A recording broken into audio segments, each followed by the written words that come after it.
The breaking of the seals is to reveal things that have been concealed or unknown to us. Trumpets, on the contrary, are to announce new things, summon armies, initiate movements of the camp, call the Lord's people to his great feast, and in all things to give the signal for change and transformation. No more delay. The hour has come. When the trumpet sounds, the Lord, or the messages are preached, the Lord sets his hand to commence the accomplishment of all that was revealed through the loosing of the seals. The seven seals then give us the introduction to the Lord's work within us. All that was revealed by the opening of the seals of Revelation now, as the trumpet sound begins to be enwrote,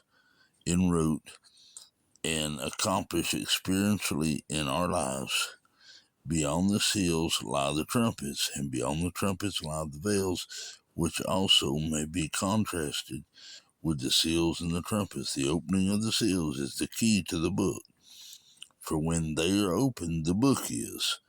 Yet we have merely seen by revelation what God is going to do. The seals break to us the revelation.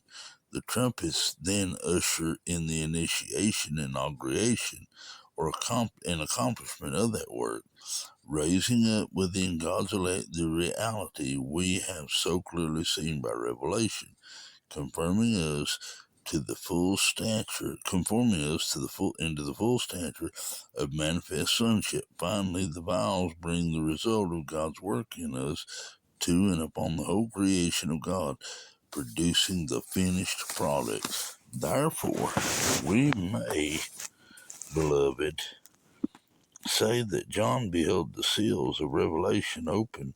He heard the trumpets of initiation and accomplishment in God's first fruit company sounding their herald, and then the vows of consummation bringing an end in all realms to everything that opposes that kingdom, and establishing the nature, life, wisdom, glory, and power of God from the lowest sea in mankind to the highest heaven in mankind.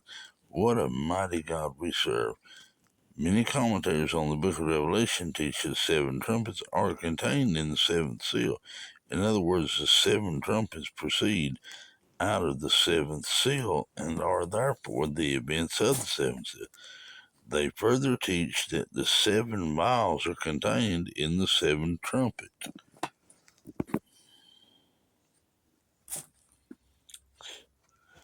and proceed out of the seventh trumpet and are therefore the events of the seventh trumpet. I see no ground for believing that, though. On the contrary, the vision of the seven seals was finished before John saw the seven trumpets, and the seven trumpets all sounded before he saw the seven vials. The same is true in their spiritual fulfillment within us. If we can insert the seven trumpets into the seventh seal and the seven vials into the seventh trumpet, then all are the contents of the seventh seal. In my mind, that destroys the whole scheme of the revelation. Now we're going right here, the seven trumpets. Why not make the rest of the revelation also come out of the seals? Yet the real truth of the matter is far deeper than that. It is odd what strange notions some people get concerning the meaning of the scriptures they read in the Bible. Hallelujah. Multitudes of the Lord's people throughout the earth are filled with fear and dread when they read or think about the events connected with the blowing of the trumpets in Revelation, because they read the scriptures and understand them only with the natural carnal mind. They miss the wonderful and deeply spiritual message that can only be understood by the spiritual mind. When they read of hell and fire mingled with blood being cast into the earth, burning up the grass and the trees, the seas turning to blood, the waters made bitter, the sun, moon, and the stars smitten, locusts swarming out of the abyss, tormenting men so that they seek death but cannot find it. They are completely overwhelmed with anxiety, consternation, and foreboding. Oh, hallelujah. Let's get beyond this blood. There are many who feel that every earth shaking event that shocks the public must be a sign of the end time.